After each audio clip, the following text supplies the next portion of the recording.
बिस्मिल्लाहिर्रहमानिर्रहीम। Honourable doctors, group members, अस्सलाम वालेकुम। एपिजिया रिपेंस, जिसको ट्रेलिंग आर्बुटस भी कहा जाता है, प्लांट किंगडम ट्रेक्यूफाइट्स एंजियोस्पर्म प्लांट है, यानी फ्लावरिंग प्लांट है। एरिकेसी इसकी फैमिली है, एपिजिया इसका जीनस है और रिपेंस इसकी स्पीशी है। बेसिकली ये एक प्लांट है और ये एक सपोर्टिव प्लांट है, यानी जिसको हम कह सकते हैं कि लेस टॉक्सिक। बहुत ज़्यादा इसको अगर क्रूड फार्म में इस्तेमाल न कराया जाए तो ये बॉडी के लिए सपोर्टिव एक्शन करता है। यही वजह है कि इसको हर्बल मेडिसिन्स में भी ज़माना कदीम से मुख्तलिफ़ फिजिशियंस इसके एक्सट्रैक्ट को बिलखसूस यूरालॉजी में यूज़ करवाते रहे हैं। यही वजह है कि इसको होम्योपैथिक सिस्टम में भी स्पेशली एक सिस्टम यानी यूरालॉजी के लिए इसको ज़्यादा इस्तेमाल कराया जाता है और उसी में इसकी प्रूविंग भी है। ये चूँकि प्लांट है और प्लांट के अंदर फाइटोकेमिकल्स पाए जाते हैं, तो इसका जो केमिकल कॉन्स्टिट्यूएंट्स या फाइटोकेमिकल्स है वो आर्ब्यूटीन है, ARBUTIN, आर्ब्यूटीन। शायद इस वजह से इसका कॉमन नेम ट्रेलिंग आर्ब्यूटस है, आर्ब्यूटीन, इस हवाले से हमें याद रहेगा। अब इसके जो फ्रेश लीव्स होते हैं उनमें से एक्सट्रैक्ट को निकाल कर उसको फर्दर टिंचर और फर्दर पोटेंसीज के लिए इस्तेमाल कराया जाता है। ज़माने कदीम में इसी लीव्स के एक्सट्रैक्ट को बतौर इन्फ्यूजन इस्तेमाल कराया जाता रहा है, रीनल कैलकुलस के लिए भी और यूरिनरी ट्रैक्ट इन्फेक्शंस के लिए भी। और होम्योपैथिक की दुनिया में भी इसकी जो मुख्तसर सिम्टम्स हैं वो टोटल यूरिनरी सिस्टम के सराउंडिंग में बेस कर रही होती हैं। मसलन क्रॉनिक सिस्टाइटिस, जिसको हम कह सकते हैं कि chronic inflammation of the bladder with dysuria painful urination, बिलखसूस यूरिनेशन पास करने के बाद पेन होना, यानी डिसयूरिया आफ्टर मिक्चुरेशन। और एक और इसकी बड़ी इलामत है कि अगर यूरिन के अंदर पस सेल्स या म्यूकस सेल्स, या ये जो हमें आमतौर पर यूरिन की रिपोर्ट्स में आ रहा होता है कि मरीज़ के यूरिन में पस सेल्स आ रहे हैं या उसमें बाज़-औक़ात एपिथेलियल सेल्स आ रहे होते हैं, म्यूकोप्लस डिपॉजिट्स आ रहे होते हैं, या किडनी के अंदर कैलकुलाई के लिए भी, ग्रेवल रीनल कैलकुलाई के लिए भी हम इसको इस्तेमाल करा सकते हैं। अच्छा, यहाँ पर एक इसका कंपैरिजन है लाइकोपोडियम और सारसाप्रेला के साथ, क्योंकि वो भी यूरोलॉजी की मेडिसिन है। लाइकोपोडियम में अक्सर डॉक्टर साहबान आपने देखा होगा रेड सैंड इन यूरिन का लफ्ज़ लिखा हुआ है। यूरिन के अंदर रेड सैंड।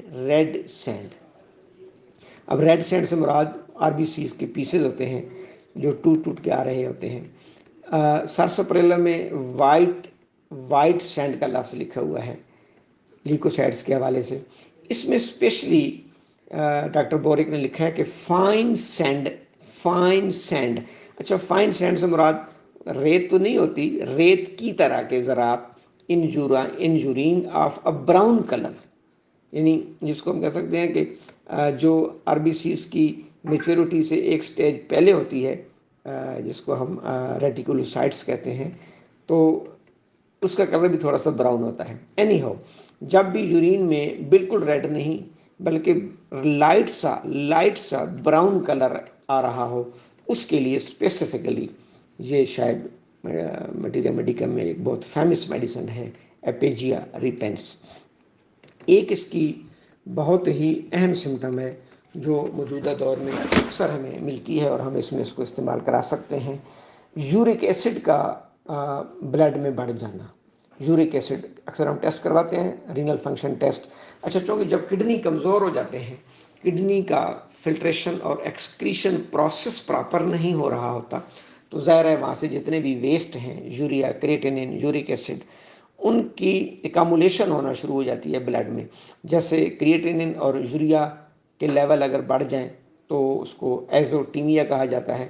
اسی طریقے سے یورک ایسڈ اگر بلڈ میں بڑھ جائے تو اس کو پیتھولوجی میں یا میڈیکل میں ہائپر یوریسیمیا کہا جاتا ہے. ہائپر یوریسیمیا.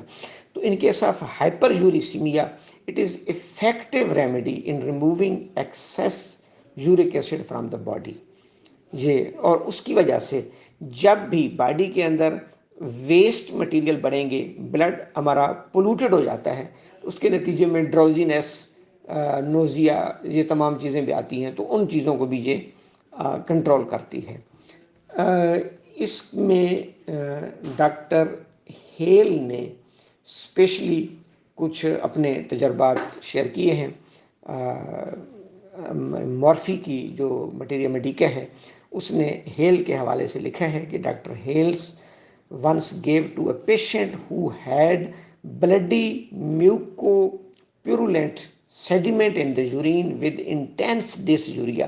کہ ڈاکٹر ہیل نے اس کو اپنے پیشنٹس میں استعمال کروایا جن کے یورین میں بلڈی میوکوپیرولنٹ، بلڈی یعنی بلڈ پارٹیکلز اور ساتھ میوکس آ رہا تھا اور ساتھ ڈسیوریا بھی تھا، انتہا کا ڈسیوریا. تو انہوں نے 10 drops of the tincture, 10 drops of the tincture emergency میں ایکیوٹ فیز میں 10 قطرے دن میں 6 مرتبہ 6 ٹائمز اے ڈے، ہم عموماً 3 ٹائمز ایڈوائز کرتے ہیں. تو اس کا موسٹلی مادر ٹنکچر، میں نے جیسے پہلے کہا کہ اس کا مادر ٹنکچر سپورٹیو ہے. ایک تو وہ ڈائلوٹ ہو جاتا ہے، کروڈ بھی نہیں رہتا. ہمارے مادر ٹنکچرز کی یہی خوبصورتی ہے کہ وہ کروڈ کی ٹاکسیسٹی سے بھی اس کو نکال لیتی ہے، اور اس کا جو پرائمری ایکشن ہے، جو فزیالوجیکل ایکشن ہے، وہ بھی باڈی کے اوپر آ رہا ہوتا ہے. تو ہم اس سے چونکہ اس کو فزیالوجیکل ڈوز میں دے کر اس سے ہم اس کا فزیالوجیکل پازیٹیو ایکشن لے سکتے ہیں، جو ٹنکچر کی صورت میں 5 یا 10 ڈراپس صبح شام آپ دے سکتے ہیں، یا انتہائی ایمرجنسی میں آپ اس کو، ڈاکٹر ہیل نے لکھا ہے کہ 6 ٹائمز تک میں نے اس کو ریپیٹ کروایا ہے. تو ڈاکٹر ہیل نے بھی لکھا ہے کہ a copious deposit of the fine brown sand was observed. Brown sand was observed and all the symptoms were relieved. اور اس سے کیا ہوا کہ مریض کو تمام سمٹم سے افاقہ ہوا. ایک اور جگہ ڈاکٹر ہیل مینشنز کرتے ہیں کہ epigea as having been a popular remedy in renal calculi. میں نے کہا نا جیسے throughout the United States. اچھا USA وغیرہ میں ہومیوپیتھک کے علاوہ بھی، جیسے میں نے کہا کہ اس کے ٹنکچر کو، اس کے ایکسٹریکٹ کو انفیوژن کے طور پر پیشنٹس کو دیا جاتا رہا ہے رینل کیلکولائی کے لیے، کڈنی سٹون کے لیے. ہمارے لیے تو یہ ایک اچھا وہ ہے کہ ہم اس کو کروڈ سے نکال لیتے ہیں اور اس کا مدر ٹنکچر تیار کر کے پراپر جو ہمارا فارماکوپی ہے اس کی ریکومنڈیشنز کے مطابق، تاکہ اس کی ٹاکسیسٹی بھی ختم ہو جائے اور ہم اس سے بینیفٹ بھی لے سکیں. تو ہم اس کی مدر ٹنکچر کو رینل کیلکولائی کے لیے بھی ہائیڈرینجیا کے ساتھ، بربرس کے ساتھ، لائکوپوڈیم کے ساتھ، سرساپریلا کے ساتھ، کینتھیرس کے ساتھ، ان میڈیسنس کے ساتھ کمپیئر کر کے دے سکتے ہیں. تھینک یو، والسلام.